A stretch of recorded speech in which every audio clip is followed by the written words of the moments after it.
utilizadas. Então, como nós temos um curso, né, uma responsabilidade sobre o curso, nós nos fixamos nas plantas que têm mais,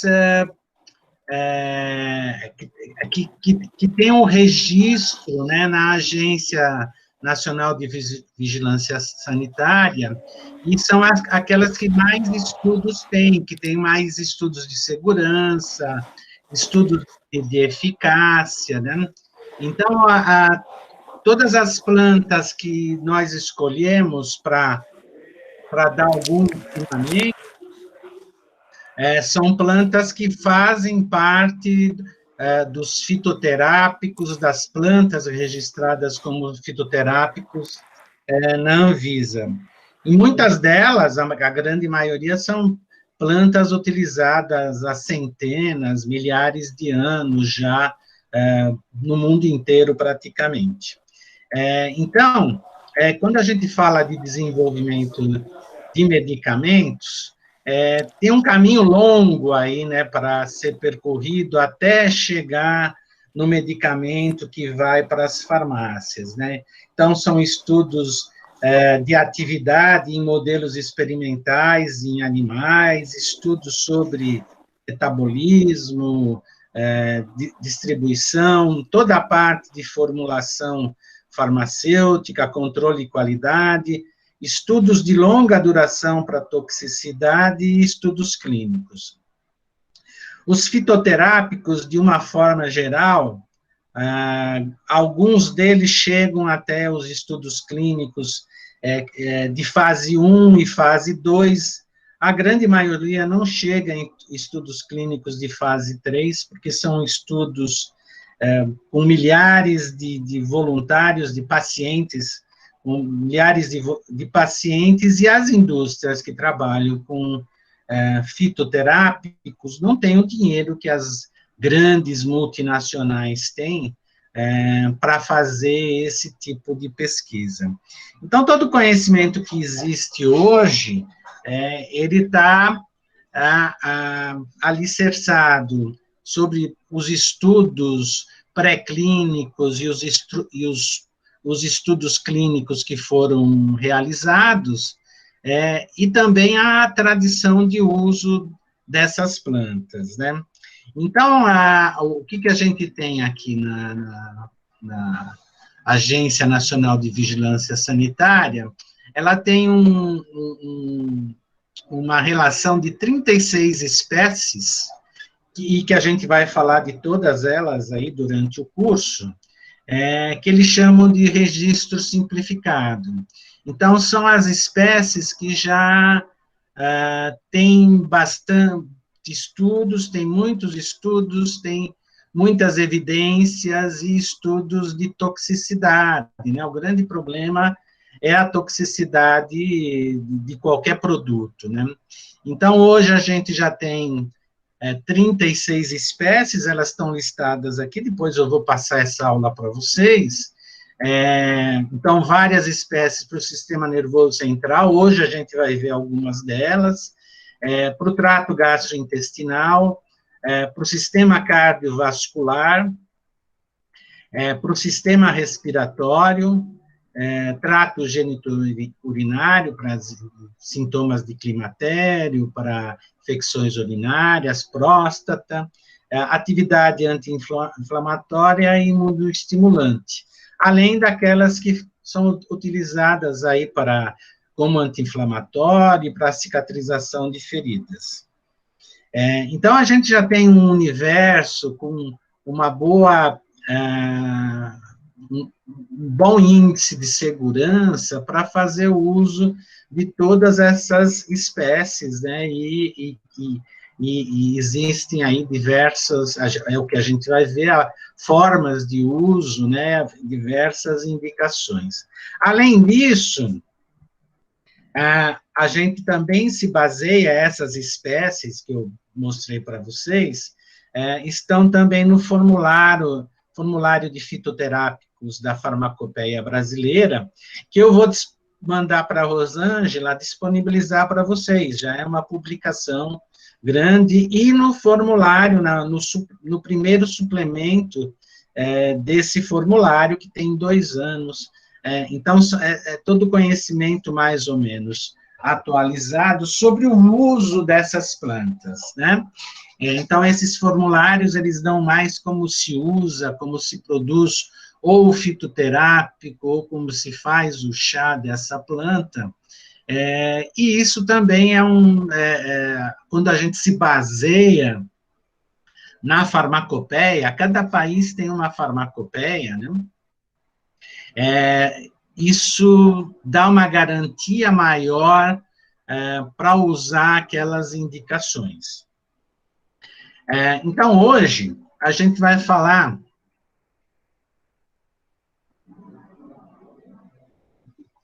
sobre plantas que são utilizadas para tratamento aí de ansiedade, distúrbios de sono, estimulantes talvez não dê tempo, a gente deixa para a próxima semana, tá? Então, nós vamos ficar mais na ansiedade e distúrbios do sono.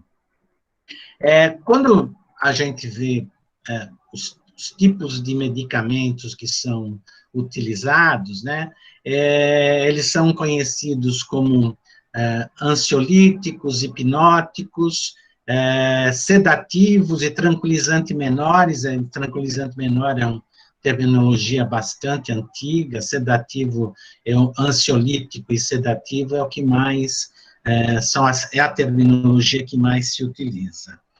Bom, a natureza da ansiedade, né, de uma forma geral, existe uma queixa verbal, né, do indivíduo que está ansioso, que se sente ansioso, que está muito nervoso, né, nos dias que a gente está vivendo, nesses últimos, já são 7 meses, né, quase todo mundo já teve sintomas de ansiedade, né. E quando essa ansiedade é excessiva, quando não se consegue controlar essa ansiedade, a gente vai ter efeitos somáticos. O que é isso?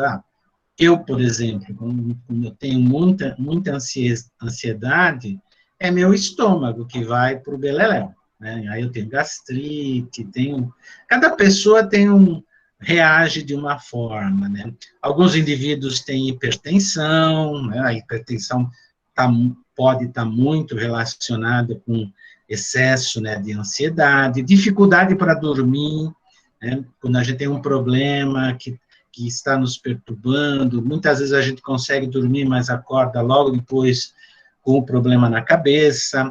Algumas pessoas têm problemas de queda de cabelo, por exemplo, em muito estresse, barba, falhas na barba, problemas dermatológicos, né? Tudo isso é porque o organismo está sendo submetido a uma ansiedade excessiva, né? Incontrolável. E isso acaba interferindo, né, com as atividades normais, diárias das pessoas, né? Se eu tenho uma crise de gastrite, uma ulceração por causa da ansiedade, isso vai afetar bastante, se afeta o sono também.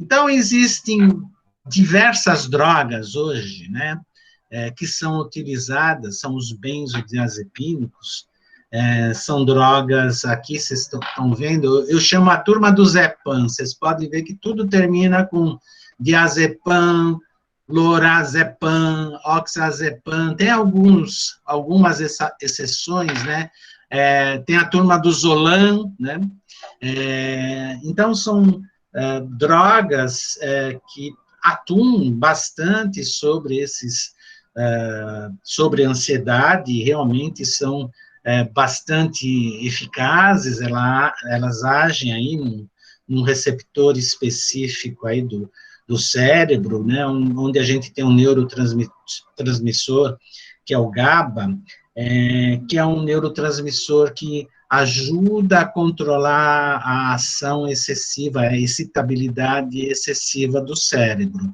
Então, essas drogas, elas aumentam a atividade desse neurotransmissor e, com isso, conseguem baixar o nervosismo, a excitabilidade excessiva. Então, são drogas que reduzem a ansiedade e a agressividade, ajudam, né, na indução do sono, na sedação,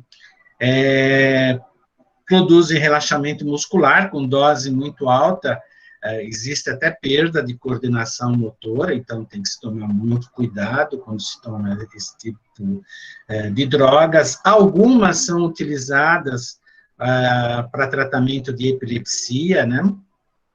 Outras são utilizadas em procedimentos como cineangiocoronariografia, endoscopia, né? Para deixar o paciente mais tranquilo, dá um certo nível de amnésia, né? O paciente não lembra direito do que aconteceu.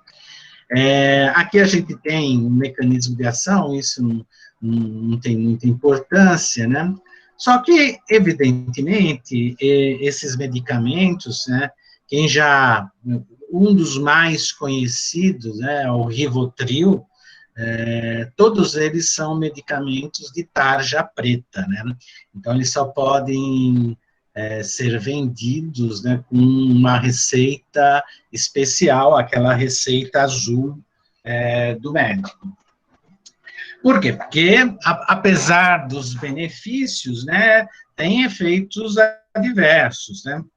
Então, eles podem provocar sonolência excessiva, confusão mental, amnésia, diminuição da coordenação motora, né, que isso predispõe, inclusive, a quedas, né, que é um problema bastante grave, né, na medida que a gente vai envelhecendo, a gente vai ficando mais fácil de quebrar osso, né. A superdosagem provoca um sono profundo, né, são drogas até relativamente seguras, porque mesmo que o indivíduo tome muitos comprimidos, ele vai ter um sono profundo, desde que ele não misture com outras coisas, né? Nesses casos tem um tratamento específico, né? E se eles são associados com outros depressores do sistema nervoso central, pode produzir uma parada respiratória, e daí, se o indivíduo não voltar a respirar, vai para óbito, né? Por exemplo, quando eles são dados numa superdosagem, só eles, né, o indivíduo toma com água, às vezes, muitas vezes, isso acontece em tentativa de suicídio. Então, dá tempo de socorrer e cuidar desse indivíduo. Ele vai dormir alguns dias, né? Agora, se ele tomar com álcool, por exemplo, que é um outro depressor do sistema nervoso central, aí sim ele pode ter uma parada respiratória e vir a óbito por causa dessa associação. Um outro problema com esses medicamentos é a tolerância. O que é a tolerância, né? E acontece com todas essas drogas. Se a gente começa a tomar diariamente esse medicamento, ele vai perdendo efeito e a gente vai precisar, a dose, né, que a gente está tomando, a gente vai ter que ir aumentando a dose. Porque o organismo vai se adaptando, vai metabolizando, eliminando a droga mais rápida, ele vai se adaptando. Então, se a gente toma diariamente, acontece esse fenômeno da tolerância. Isso é bastante comum para diversos medicamentos, né? A gente vê isso no dia a dia com álcool, né? O indivíduo que bebe todo dia aguenta muito mais daquela pessoa que bebe uma vez por semana, que não vai dar conta de acompanhar isso. Por quê? Porque o organismo está metabolizando mais. Então, aqui é um problema, porque aí a pessoa que faz uso diário, por isso é contraindicado fazer o uso diário dessas drogas, ele vai precisando tomar doses cada vez maiores. E, além disso, essas drogas, elas produzem um fenômeno que a gente chama de dependência. Se está tomando por muito tempo, é claro, se tomar um hoje, outro daqui 2 dias, 3, isso não vai dar dependência. Mas se o indivíduo começa, por isso, a fazer o uso diário desse tipo de medicamento, se ele interromper abruptamente, ele vai ter a síndrome de abstinência, né? Ou seja, ele vai ter os efeitos os efeitos contrários daquilo que ele produz, que o medicamento produz. Então, ele vai ter muita ansiedade, vai ter tremores, tontura.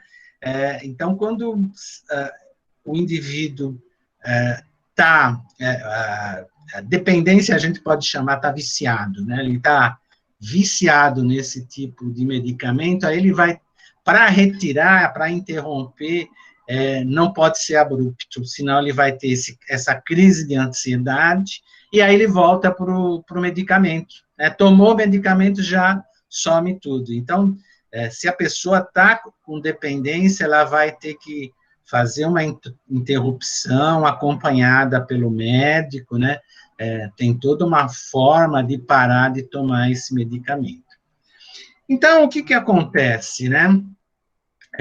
Eles são utilizados, como eu disse para vocês, como hipnóticos para distúrbios do sono, utilização sempre a curto prazo, tratamento de ansiedade, sedação pré-operatória, é aquele medicamento que eles têm uma utilização muito grande, né? O indivíduo está lá esperando o levarem para a sala de cirurgia, e isso sempre dá uma ansiedade, né? Então, vem a enfermeira, dá uma injeção, ou dá um comprimido desse produto, e aí já dá uma sedação boa, aí o indivíduo já vai para a sala de cirurgia tranquilo, já está meio fora de órbita, né? Como eu disse, também, são drogas também que têm uma utilização grande para tratamento de abstinência, né, de indivíduos que são dependentes do álcool, da nicotina, porque quando para de tomar o álcool ou para de fumar, também vem a crise de ansiedade, né, e bem controlado o uso dessas substâncias pode ajudar o indivíduo a enfrentar essas crises de abstinência pelo álcool, pelo cigarro e por outras drogas. Duas dessas drogas têm ação anticonvulsivante importante, e também é muito utilizado em relaxamento muscular, para pessoas que têm espasmos musculares depois, por exemplo, de um AVC, alguns problemas neurológicos que fazem com que a musculatura fique muito contraída, então, ajuda bastante nesses casos. Bom, aqui a gente vai passar. Então, quando a gente vê todos os efeitos adversos, é claro que são drogas que têm indicação específicas, então, então, normalmente, quando um indivíduo chega ao médico, né, a um psiquiatra, e relata que está com um problema para dormir, não está conseguindo dormir direito, geralmente ele vai sair com uma receita azul de uma droga dessas, né? Talvez seria indicado, né, começar com um outro tipo de produto, com plantas, né? E aí a gente tem uma série de plantas, né, que podem ser utilizadas, ou se pode tentar, para antes de se entrar um medicamento que causa dependência, que tem uma série de contraindicações. Uma das mais famosas plantas utilizadas para isso é a cava-cava. Ela é conhecida, ela é da Polinésia, Melanésia, né? Era muito utilizada pela população indígena local. Eles mastigam o rizoma, é uma forma, né, várias populações indígenas utilizam plantas mastigando, então eles mastigam o rizoma dessa planta, e depois eles misturam com leite de coco ou água, né? E isso, provavelmente, né, essa mastigação tem as enzimas, isso leva a uma certa fermentação, e essa bebida, né, tem um efeito relaxante, sem alteração da consciência, né? É um arbusto de 2 a 3 metros, com folhas grandes, faz parte da família das piperáceas, né? E os rizomas têm ramificações grandes, eles chegam até 10 quilos só de rizoma, né? Ela foi estudada sob o ponto de vista químico por esse alemão, que descobriu as substâncias ativas, são as cavalactonas, cavapironas, são substâncias de pouca solubilidade aquosa. Se estudou muito, a indústria farmacêutica mesmo estudou bastante, e chegou a sintetizar e a comercializar um produto sintético, que é a cavaína. Acredito que, não sei se ainda comercializam essa substância, né? Uma das coisas que essa mastigação provoca, e provoca em várias plantas, e é provocada por várias plantas, como das folhas de coca, por exemplo, é anestesia local e salivação excessiva, né? A gente falou lá na primeira aula, né, não sei se vocês lembram, do jaborandi, né, que deu origem à pilocarpina, que é utilizada para o glaucoma, né, para diminuir a pressão intraocular, que também, né, se descobriu desse hábito, né, que várias tribos indígenas no mundo todo, é interessante, né, porque aqui a gente está falando lá da Polinésia, né, mas a gente vê esse hábito de mascar plantas que produzem anestesia local e salivação, tanto no Brasil como lá na Bolívia, Peru, é uma forma, talvez até a forma como eles descobriram muitas plantas medicinais. Bom, então, o extrato mastigado e macerado em água é a forma tradicional de uso, né?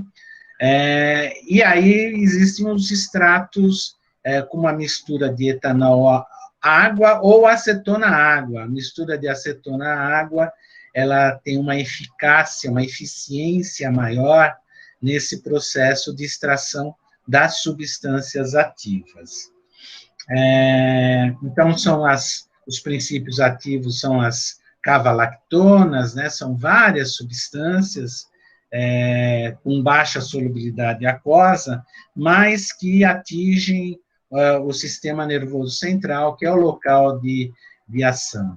Então, o que se conhece, né, de estudos em animais dessas substâncias é que elas provocam relaxamento muscular, tem uma ação em convulsões, diminui a excitabilidade de uma parte do sistema nervoso central de forma semelhante aos benzodiazepínicos, anestesia local igual a cocaína, isso tudo são efeitos em animais, né? Proteção do cérebro após uma isquemia experimental, também tem uma certa interação com o receptor de GABA, semelhante aos benzodiazepínicos, enfim, tem vários efeitos experimentais, né? Para a eficácia clínica, é uma das plantas mais utilizadas, né? E esse extrato padronizado em cavalactonas, né, mostrou a diminuição da ansiedade, mas sem alterações da consciência, atividade intelectual e atividade motora. São vários estudos duplo cego controlados, né, envolvendo aí mais de 1.000 pacientes, com a duração variada, né, e que eles chegaram à conclusão que tem efeitos ansiolíticos principalmente depois de um período de uso, e que são comparáveis aos benzodiazepínicos, né, mas que não produzem nem tolerância e nem dependência química. Tem alguns efeitos adversos, porque a gente já está trabalhando com um produto purificado, né? Pode dar algum desconforto gastrointestinal, reações alérgicas e queda de cabelo, pode diminuir a audição, apetite, um pouco de cefaleia, tontura, cicloplegia e midríase, ou seja, dificuldade para a acomodação do olho para a leitura, para a visão próxima, sintomas de Parkinson. Doses muito elevadas podem provocar hepatotoxicidade. Então, ele é contraindicado para pacientes que tiveram doenças hepáticas ou que estão com alguma doença hepática. E, como tudo, é proibido para as grávidas e para as mulheres que estão amamentando. Então, aqui, né, gestantes e nutrizes, quem tem doença hepática, quem tem Parkinson, descontinuar sempre antes de uma anestesia geral. As indicações da Anvisa, né, para ansiedade, insônia, tensão nervosa e agitação. Tem uma dose diária já estabelecida na forma de extratos e tinturas. Então, essa planta, né, ela já tem um medicamento fitoterápico que é encontrado nas farmácias, né? Vai ser um pouco diferente do que vem agora, que são aqueles que a gente tem, que são utilizados também na forma de chás e de tinturas. Uma delas, das plantas, uma das mais conhecidas, uma planta que é conhecida desde a Roma Antiga, né? Dioscórides, que foi um dos grandes estudiosos, né? Filósofos e estudiosos do século I depois de Cristo, ele dava o nome de Fu, em virtude do aroma desagradável. E realmente o efeito adverso dessa planta é o cheiro. Professor, posso fazer uma observação? Quando você falou do cava-cava, o meu filho teve problema de pânico, ansiedade, e era medicado com esses ansiolíticos, né? Aí, em novembro do ano passado, ele teve um problema sério de saúde, que tem uma pré-doença hematológica, e foi cortado esse remédio de uma vez. Aí, então, a gente estava indo para essa opção fitoterápica, do cava-cava, para ver se resolvia, para não ficar sem o remédio, né? E foi totalmente desaconselhável. Diz que quem tem problemas de sangue, qualquer tipo da parte hematológica, não pode fazer uso desses fitoterápicos, porque eles mexem com a coagulação. Eu acredito que cada planta vai ter uma contraindicação. No caso da cava-cava, ela tem um risco maior com problema hepático, né? Então, de qualquer forma, né, fica difícil mesmo indicar essa planta, mesmo que por um problema, para um paciente que tem um outro problema, que é o problema hematológico. Agora, não são todas as plantas que mexem com a coagulação. Depende também do que ele está tomando. Se ele está tomando varfarina?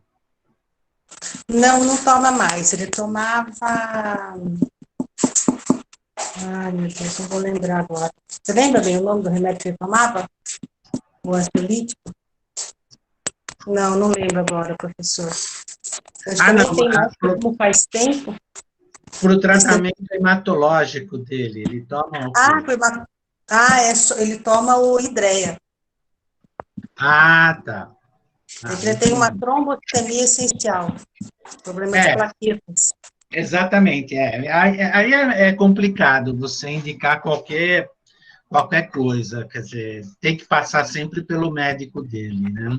Porque ele tem um problema que tem que estar sob controle constante, né? Então, qualquer coisa que... porque o que acontece, né? Os princípios ativos de plantas, tal, passa pelo fígado, né? E, eventualmente, eles podem estimular o metabolismo do medicamento que ele está tomando, e isso pode colocá-lo em risco, né? Porque nessa situação dele, ele tem um risco de coagulação. Então, por isso que, realmente, nessa situação, ele não pode tomar nada que o médico dele, né, o hematologista, não certifique, tá? Ok. Obrigada. Bom, voltando para a valeriana, que é uma planta aí conhecida há séculos já, há mais de 2.000 anos, ela tem, né, uma atividade ansiolítica, também tem vários estudos, a parte utilizada são as raízes, né, e o efeito adverso principal dela é o cheiro, né, ela tem cheiro de chulé, né, e é um cheiro terrível, né, por causa dos princípios ativos, principalmente esses ácido valerênico, valerenólico, acetovalenólico, são valepotriatos, são substâncias e, desgraçadamente, são as substâncias ativas que dão um cheiro muito característico, né? É cheiro de chulé, é bem cheiro de chulé. Tanto é que ela é utilizada com outras plantas para disfarçar um pouco esse cheiro, mas ela tem uma atividade interessante, né? Tem atividade anticonvulsivante, o mecanismo de ação proposto, né, é que ela aumenta a quantidade desse nosso aminoácido, que é depressor do sistema nervoso central, que é o GABA. Então, ela tanto inibe a enzima que degrada o GABA, como aumenta a liberação do GABA. Então, ela tem, sobre a valeriana, a gente tem muitas evidências clínicas, poucos estudos clínicos controlados de fase 2 ou fase 3 não tem, falta ainda padronização dos extratos, e os melhores efeitos acontecem depois de 2 a 4 semanas de uso. Então, quando a gente olha o formulário da farmacopeia, formulário fitoterápico da farmacopeia brasileiro, a gente tem lá várias formas de tinturas, né? O que é? É uma extração em álcool etílico.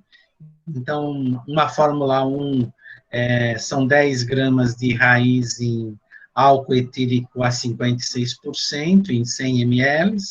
Depois, a fórmula 2, 20 gramas em álcool etílico a 70%. E a fórmula 3, 20 gramas em álcool etílico de 60% a 80%. Enfim, é extraída em meio alcoólico, né? Hidroalcoólico. Os usos, né? Auxiliar no alívio da tensão nervosa e insônia leve. Os extratos têm a dose padronizada, e a infusão, a forma de chá, né? Numa próxima aula, a gente vai falar qual é a melhor forma da gente fazer a infusão, mas de forma geral, quando a gente vai fazer um chá, né, que a gente chama infusão de chá, isso já ficou padronizado, a gente põe o produto na xícara e despeja água fervente. E o que faz em seguida? Tampa, tem que tampar. tampar com por exemplo, com um pires, alguma coisa onde o vapor chega até lá e volta, deixa esfriar um pouco, bastante, até parar de pelo menos 3 a 5 minutos, deixa esfriar para que aquele vapor ele condense e volte para o líquido, porque muitos dos princípios ativos dessas plantas, eles saem no vapor. Então, se a gente jogar a água quente em cima da planta e não tapar, muitas das substâncias ativas vão evaporar, vão sair de lá. Então, a gente perde um pouco do potencial da infusão. Então, toda vez que vocês forem fazer um chá, pode ser de saquinho, pode ser o que for, para manter o óleo essencial, né, as essências que dão o aroma, né, daquele chá, e que também, muitas vezes, são as substâncias ativas, põe um pires em cima, uma tampinha em cima para que o vapor não saia da xícara. Bom, as advertências, né? Isso vai aparecer para bastante gente, né? Quando se usa a tintura, como a tintura é alcoólica, não se indica para alcoolista, evidentemente, diabéticos, e gestante e lactantes não se indica nem o chá e nem a tintura. Né? Então, a tintura é contraindicada gestante, lactentes, alcoolista e diabéticos. Né?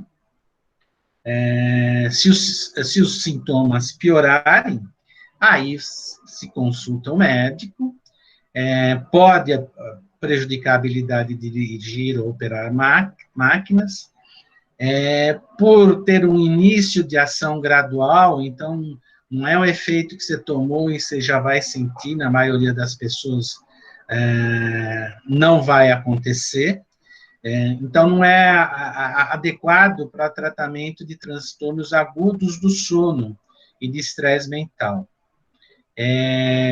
O efeito terapêutico, normalmente, só vai ser obtido depois de 2 a 4 semanas. Então, a valeriana, ela é indicada para as pessoas que são nervosas por natureza, aquelas pessoas que estão sempre com um nível de ansiedade crônico, né? Não é porque hoje está nervosa, mas são aquelas pessoas que têm uma ansiedade crônica e que já estão sentindo, né, hipertensão, problemas de sono, gastrite, para essas pessoas, porque o efeito vai demorar um pouco, né, para acontecer. Efeitos adversos, né, pode acontecer com doses elevadas. Isso não acontece com o chá, não vai acontecer muito com a tintura, né, porque a tintura é mais concentrada. Então, pode alterar a visão borrada, cefaleia, náuseas, cólicas intestinais, excitabilidade, insônia, até o efeito inverso, né, tremor, distúrbios cardíacos, problemas hepáticos, reações alérgicas, se acredita que ela pode provocar dependência, interação com outros depressores do sistema nervoso central, então é sempre importante suspender o uso antes de cirurgias, é contraindicado em hepatopatias, né, quem tem problemas hepáticos, gravidez e lactação. A outra planta milenar, né, de uso milenar, e que todos vocês conhecem, é a melissa, né? Eu gosto de chamar até de melissa, porque erva cidreira tem uma confusão aí. É essa melissa aqui que minha avó plantava no quintal e usava bastante, né? Então, ela também vem desde Plínio, Dioscórides, Paracelsus, tem aí pelo menos 2.000 anos de uso. E as substâncias ativas estão no óleo essencial. nos monoterpenos, citronelal, citral, linalol, geranial, neral, são as substâncias, como eu disse para vocês, que vão sair no vapor. Por isso é importante tapar, tem uma crença que o chá você tem que tomar pelando. Não precisa, não. Pode, quanto mais esfriar, até melhor, deixa, dá uma esfriadinha. Tem gente que você pode até tomar como refresco, né? Você pode fazer um chá concentrado e jogar pedra de gelo, as substâncias ativas vão estar lá. Então, não precisa ficar preocupado em tomar o chá muito quente, né? A não ser que você queira esquentar, né? Se tiver muito frio, que nem hoje, quase 40 graus, né? Então, hoje, quase 40 graus, o ideal é fazer o chá e jogar gelo, depois que esfriar. Aí você recuperou todo o óleo essencial, né? Depois que esfriar, aí você toma aquilo, tem um sabor agradável, né? Ao contrário da valeriana, a gente vai ver que ela é usada até em combinação com a valeriana para tirar um pouco do cheiro e do sabor desagradável da valeriana. É muito utilizada para distúrbios do sono, e na infusão, 1 a 4 gramas em água fervente. O ideal mesmo, quando a gente quer usar esse tipo de planta, quando o princípio ativo está no óleo essencial, é usá-la o mais fresca possível. Por isso que é interessante ter em casa, né? Por quê? Quando você vai industrializar esses produtos, essas folhas têm que passar por um processo de secagem, né, para retirar a água, senão vai estragar. E esse processo de secagem sempre envolve temperatura. E dependendo da temperatura, até por menos que seja, por mais controlada, sempre se perde um pouco do óleo essencial. É claro que você tem produtos no mercado, em farmácias de manipulação, que são adequados, mas quem tem casa e pode cultivar, pode ter em casa, o efeito vai ser muito melhor. Fazer com ela fresquinha, você não está perdendo nada dos óleos essenciais da melissa. A tintura, né, também é aquela mistura com álcool. Então, aqui tem como se faz a tintura. Isso é mais para os farmacêuticos, para o pessoal que tem farmácia de manipulação, né? É isso que principalmente o que a farmacopeia, né? O formulário fitoterápico da farmacopeia faz, fornecer os dados principalmente para as farmácias de manipulação, né? Talvez vocês já devem conhecer várias farmácias de manipulação, e é isso que eles fazem ali, na forma de tintura. Então, aqui tem a dose, né? E é sempre auxiliar no tratamento sintomático da ansiedade leve e insônia leve. Depois, tem as contraindicações, aquilo que eu falei para vocês. Quando é tintura, tem álcool, aí é gestante, lactante, alcoolista, diabético, enfim, a gente vai estar... sempre tem algumas contraindicações, pessoas com hipotireoidismo. Quem tem hipotireoidismo não pode tomar esse chá todo dia, não quer dizer que você vai tomar um chá hoje e vai te alterar. E tem algumas outras contraindicações, também com uso contínuo, né? Síndrome de intestino irritável, doença de Crohn, epilepsia, tal, mas isso com o uso contínuo da tintura, principalmente da tintura. A tintura tem sempre uma concentração grande dos princípios ativos. Então, no nosso caso, aqui, nós que somos velhinhos, o ideal mesmo é fazer o chá, né? Fazer o chá, ficar no chá, que ele é muito mais seguro. Outra planta interessante é a lavanda, né? Essa coisa... Oi? Tem alguém querendo falar alguma coisa? Bom, outra planta bastante interessante é a lavanda, que todos nós conhecemos, né?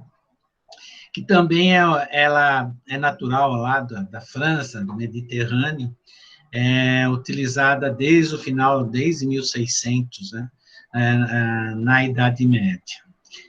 Fazem tintura também, tem estudos em animais, com efeito anticonvulsivante, depressor do sistema nervoso central, antagonismo dos efeitos da cafeína, né, que a cafeína é estimulante, e o chá de lavanda se faz com as flores, né, a infusão de 1 a 4 gramas de flores em água fervente, né, aqui também vem é sempre a infusão tapando, né, a xícara ou o recipiente onde foi despejada a água fervente.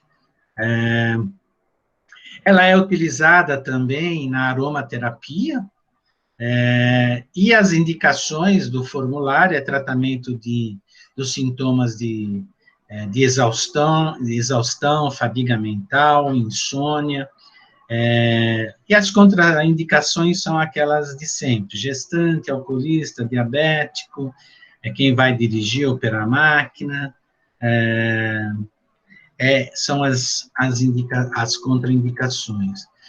Os efeitos adversos, em dose excessiva, evidentemente, pode ter sonolência, dor de cabeça, constipação, algumas pessoas podem ter alergia ou desenvolver uma dermatite de contato, isso quando usa na pele, né, confusão mental, hematura em doses elevadas, doses elevadas também podem provocar náusea, vômito, irritação por causa do linalol, que é uma das substâncias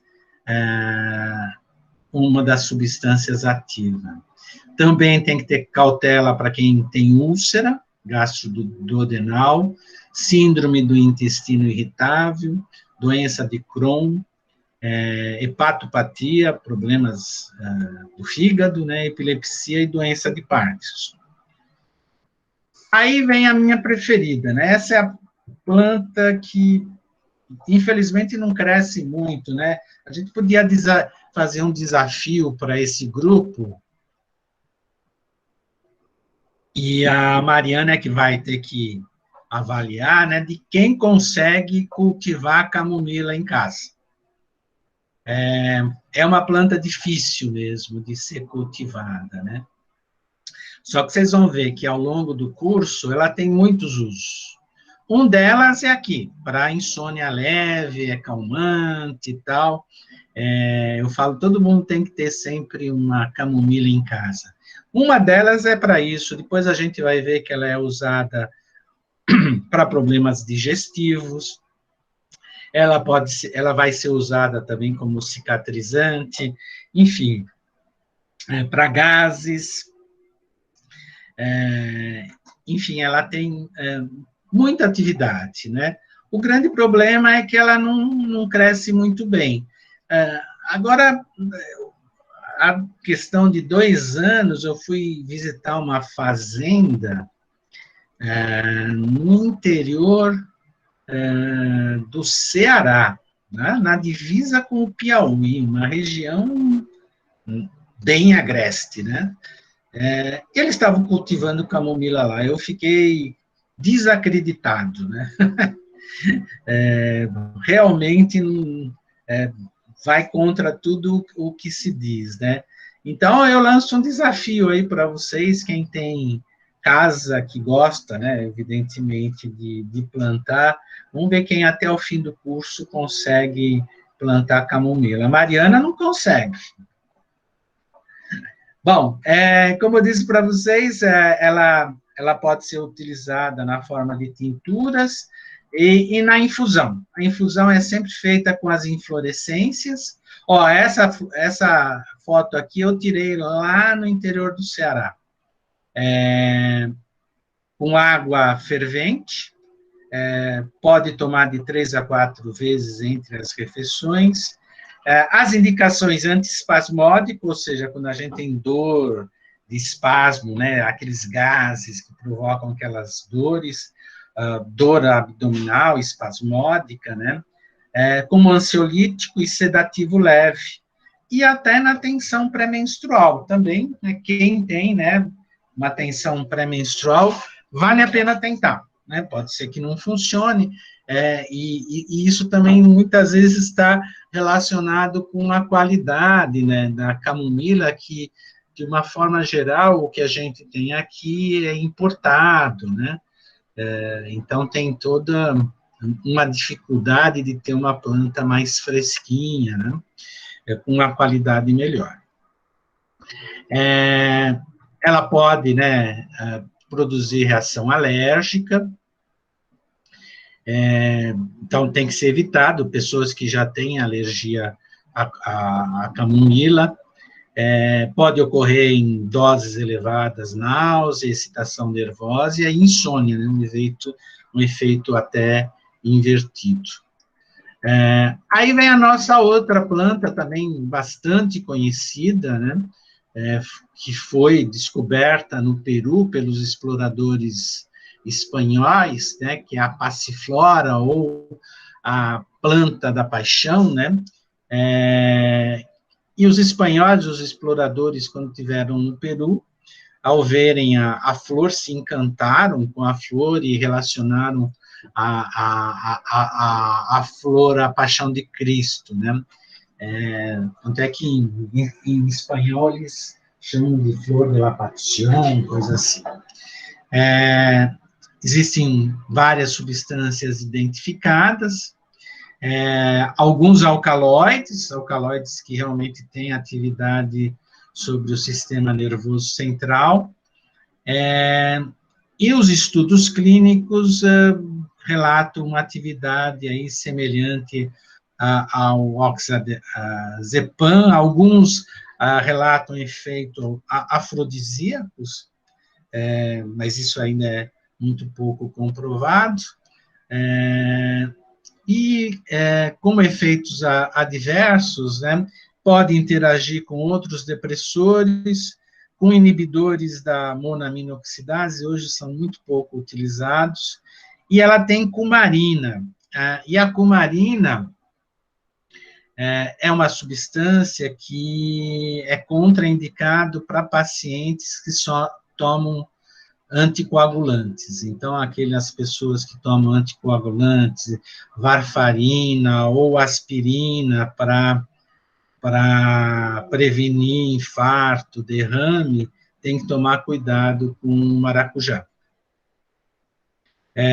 A Anvisa, né, tem os extratos e tinturas aí controlados, e a infusão também é 3 gramas de folhas secas em 150 ml de água, né? A tintura é feita com folhas secas e moídas, e a indicação é auxiliar no tratamento da ansiedade e insônia leve. Algumas pessoas relatam até que o suco do maracujá tem essas propriedades, né? Esse maracujá que é no sítio da minha cunhada, bonito, né? Uma trepadeira bonita, uma fruta bonita. E como eu estava falando para vocês, algumas pessoas relatam que o suco de maracujá também provoca insônia, né? Para algumas pessoas, realmente, isso acontece. As advertências são as mesmas: gestante, nutrícia, alcoolística, isso quando se faz uso de tintura, né? A tintura sempre tem mais contraindicações. Então, para nós, é sempre mais interessante a gente fazer o chá dessa planta. Uma outra planta interessante, né, é o Humulus lupulus, é o lúpulo que vai na cerveja, que dá aquele sabor sensacional da cerveja, o amargor da cerveja, né? E aí, é da família das canabináceas, olha só, é da família da maconha, o lúpulo.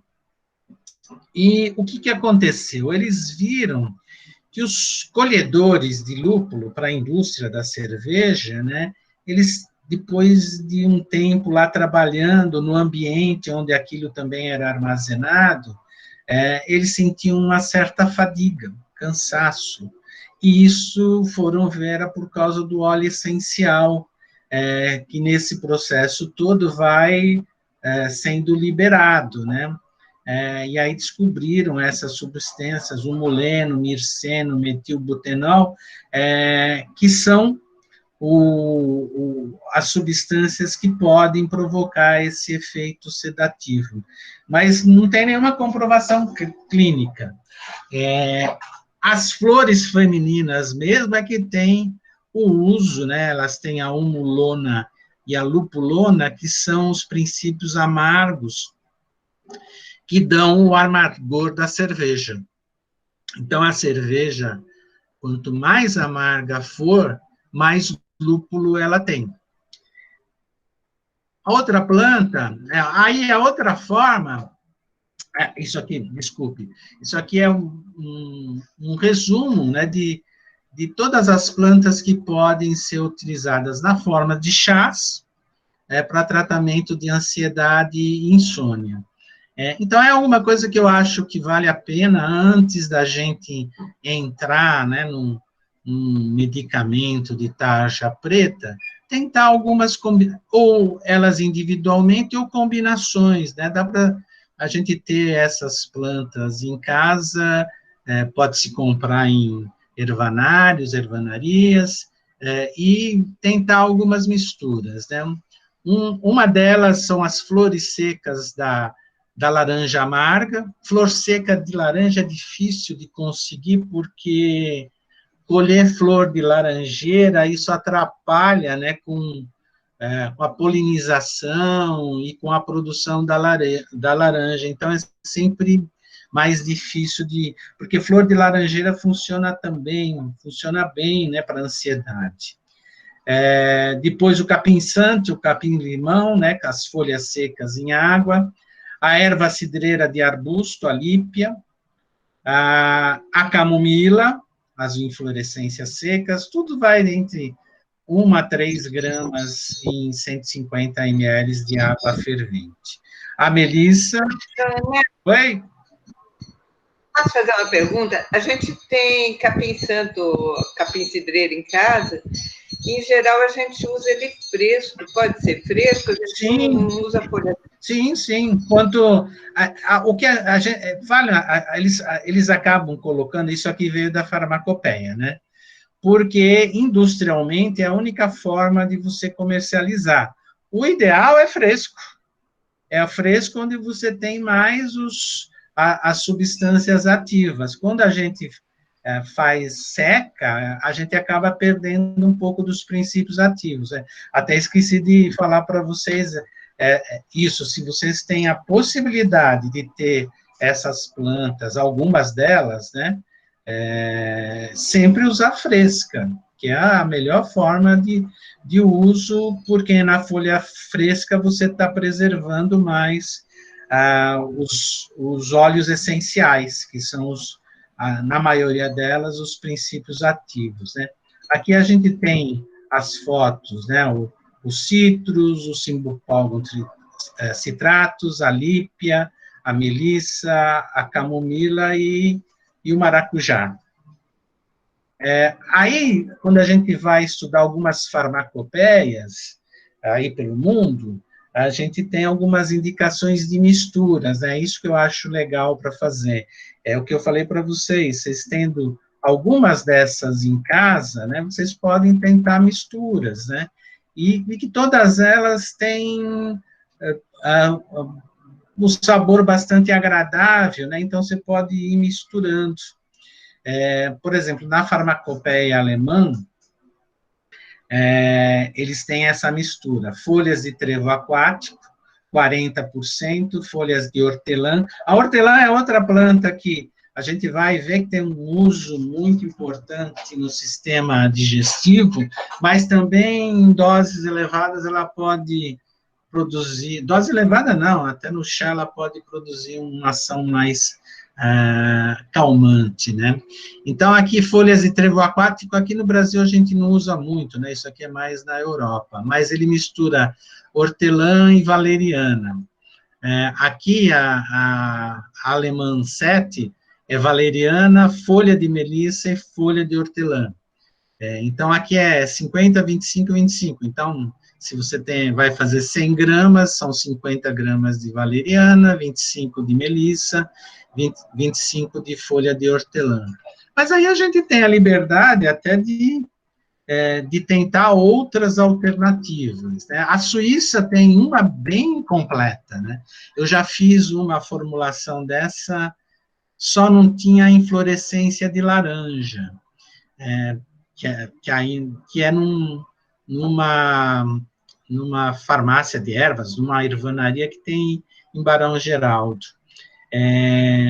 Então, raiz de valeriana, a inflorescência de laranja eu substituí por casca de laranja seca. Maracujá, semente de anis, aquele anis estrelado, esmagado, que dá um sabor fantástico, folhas de melissa e folha de hortelã. Então, aqui eu acho que, na realidade, numa das minhas misturas, eu substituí a inflorescência de laranja pela camomila, também pode, né?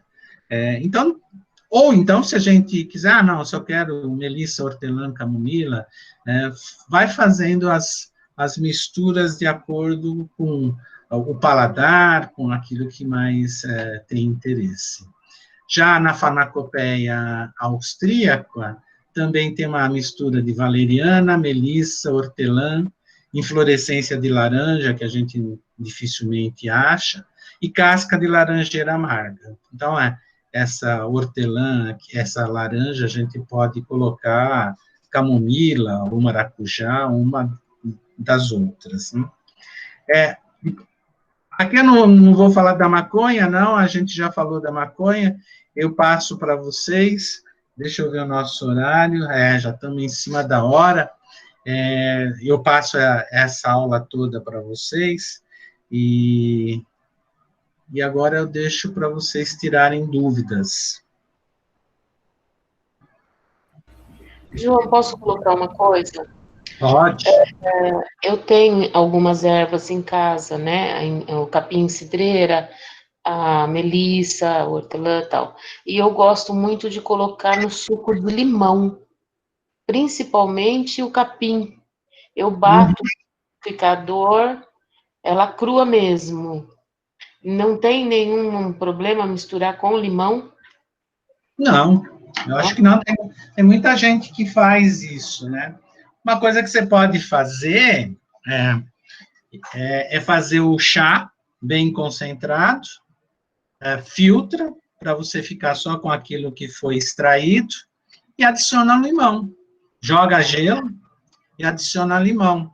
Eu faço isso muito com chás, né? Por exemplo, chá preto, chá mate, né? Eu faço mais concentrado e depois despejo num copo de gelo, para ficar bem fresquinho, né? Então, geralmente, eu lembro de usar quando eu vou fazer o suco. Aí eu já corro no quintal, pego a folha e bato junto no liquidificador. Uhum. Fica refrescante. Não tem problema, não. Professor, a hora que ela bate essas folhas no liquidificador, eles não perdem a propriedade? Não. Como nas frutas, por exemplo? Não? Ela vai extrair de qualquer forma, né? Ah, tá. Obrigada. Professor, quando usar as folhas frescas, é a mesma quantidade das folhas secas? Não. Não? Não, porque... e aí, para cada planta... Oi? A pergunta foi assim, a quantidade que se usa de folhas frescas é a mesma de folha seca? Não, é diferente, porque... E aí, cada planta tem uma diferença. Na folha fresca, a gente tem aí cerca de 80%, 90% de água. Então, por isso, a hora que você seca, perde bastante do volume, né, da quantidade. Então, quando a gente fala de 1 a 3 gramas de folha seca, você pode multiplicar isso até por 5, que não tem problema nenhum. Obrigada. Deixa eu ver.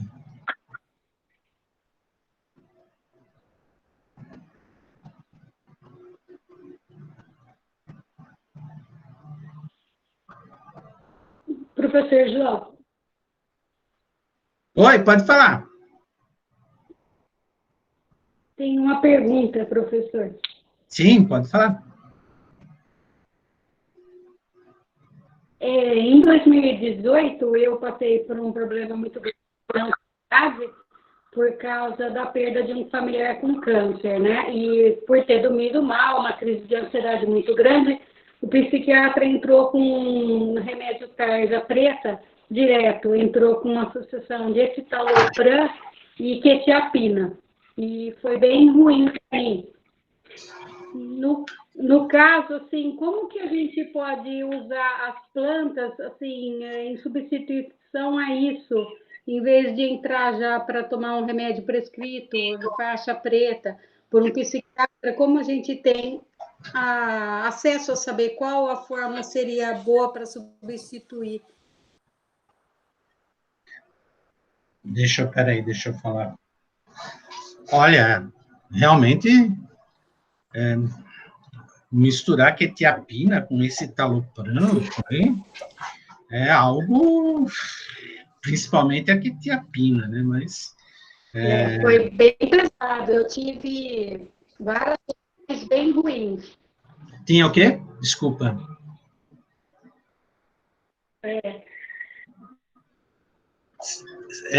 Dá muito efeito adverso, né? A pessoa fica muito apática. As reações foram muito horríveis, assim, muito horríveis.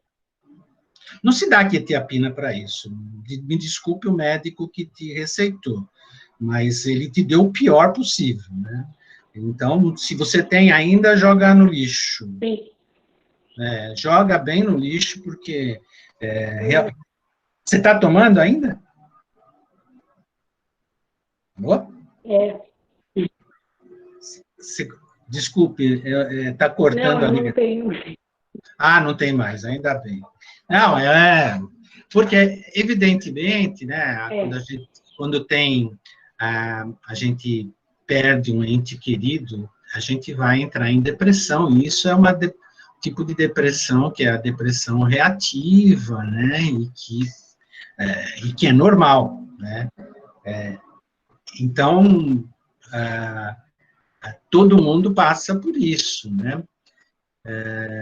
Algumas pessoas, e depois de um tempo, você acaba recuperando, né. Antigamente, né, na psiquiatria, quando você identificava por que a pessoa está deprimida, né, iria se fazer um tratamento psicoterápico para ajudar a lidar com o problema. É claro que se depois de meses, né, a pessoa não conseguiu superar, aí entrava com uma medicação, entra com um antidepressivo, né, que no caso aí era o escitalopram, que perto da quetiapina tem bem menos efeitos adversos, né. Então, quer dizer, dependendo da situação, né, teria que...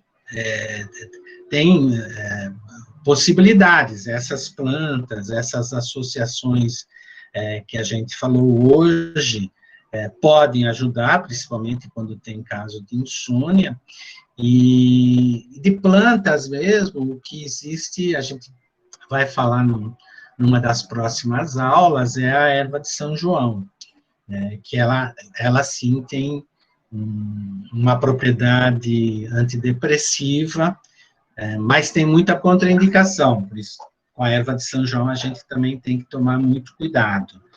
Você encontra, inclusive, medicamentos à base de erva de São João, que é para tratamento desses casos de depressão. Mas nunca uma ação semelhante à quetiapina. Não tem sentido. Eu sou um dos caras que é contra até o uso de quetiapina de forma indiscriminada para outros tipos de doença, né?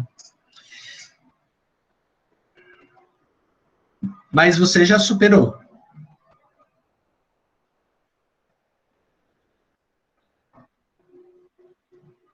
Acho que já. Sim, quando eu comecei a ter as reações, sim, quando eu comecei a ter as reações, bem assim, esquisitas mesmo, assim, de ver coisas que não existiam, né? Alucinações mesmo. Aí eu comecei a ler na bula, falei, meu Deus, aí eu joguei fora esse remédio. Porque foi uma coisa assustadora, os efeitos colaterais mesmo. Eu joguei fora e falei para o psiquiatra, eu não vou tomar mais isso. Então, eu acho que o que o senhor fala de tentar plantas medicinais para combater esses problemas é muito válido, porque eu senti comigo de tomar direto medicações controladas e foi péssimo para mim. Mas agora eu estou bem, graças a Deus. Então, tá bom. Então, toma um chá de camomila, de melissa, para dormir bem. Tem uma pessoa aqui que me falou, meu neto toma muito chá de erva doce. Obrigada, professor. De nada. Ele toma como se fosse refrigerante bem gelado. Eu acho que não tem problema. Quando eu estudei, né, vocês vão lembrar disso, né? A vantagem de dar aula para vocês é isso, né? A gente tem as memórias parecidas, né? Então, quando eu estudei na Escola Paulista de Medicina, lá nos anos 70, né? 70, início dos anos 80, junto com a pós-graduação e tal. E quando a gente passeava lá pelo hospital e passava pela pediatria, né? Lá onde tinha os recém-nascidos, né? Era bastante comum a gente ver uma série de mamadeiras. A gente vai falar sobre a erva cidreira, a erva doce. Uma série de mamadeiras já preparadas com erva doce. Vocês que tiveram filhos, talvez vocês lembrem que uma das indicações para dor de barriga para a criança era chá de erva doce. Né, principalmente aquela dor de barriga por gases, né, que criança tem muito. Então, na época, era muito comum. Aí, o que aconteceu? Entrou a tal da simeticona, dimeticona, e acabou substituindo o chazinho de erva doce. Então, era muito comum, né, erva doce até para criança recém-nascida. Não vejo grandes problemas, e é gostosa também de tomar, né?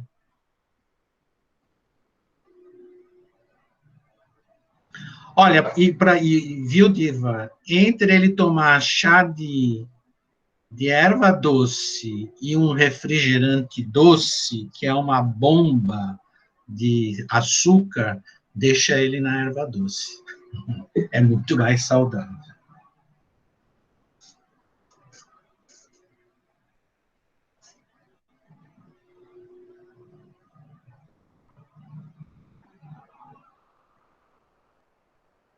A Vanderleia falou, né, que as quantidades são diferentes, mas a forma de preparo se é a mesma, né? Quando se faz entre planta seca e a planta fresca. A forma é a mesma, né? Você vai fazer o chá, é a mesma forma. O problema é que quando você está com a planta fresca, o volume, né? Porque ela tem um volume muito maior do que a planta seca. Às vezes é bom até dar uma picadinha, picotar bem a planta, né? Quanto mais picotada tiver a planta, melhor é a extração. Uma das formas, né? Quando a gente trabalha no laboratório para pesquisar plantas, o que a gente faz quando ela está seca, a gente ainda moe, transforma em pó. Geralmente, esse chá que vem nos saquinhos, eles estão moídos, eles estão na forma de pó. Por quê? Porque aumenta a superfície de contato do líquido extrator, no caso do chá, a água, né? Então, tem uma eficiência maior para extrair as substâncias ativas. Então, quando vocês forem fazer chá com planta fresca, o ideal é pegar uma tesoura, cortar bastante, e se quiser dar até uma maceradinha, como se fosse fazer uma caipirinha, né, para aquilo aumentar o contato, né, da planta, de uma quantidade maior da planta com a água fervente. A gente tem usado, João Ernesto, tem quebrado as folhas e macerado, porque indicaram para nós que isso era melhor para a liberação dos óleos essenciais do que cortar. Sim, não, se você macera, a maceração, ela faz isso, né? Você dá uma espremida, né, na planta. E libera... era melhor cortar. Sim. Para liberar os óleos. Você pode cortar em fatias, em pedaços menores e macerar também, né? Dá uma mexida. Quanto mais a gente der uma espremida na folha, melhor. Ok, obrigada.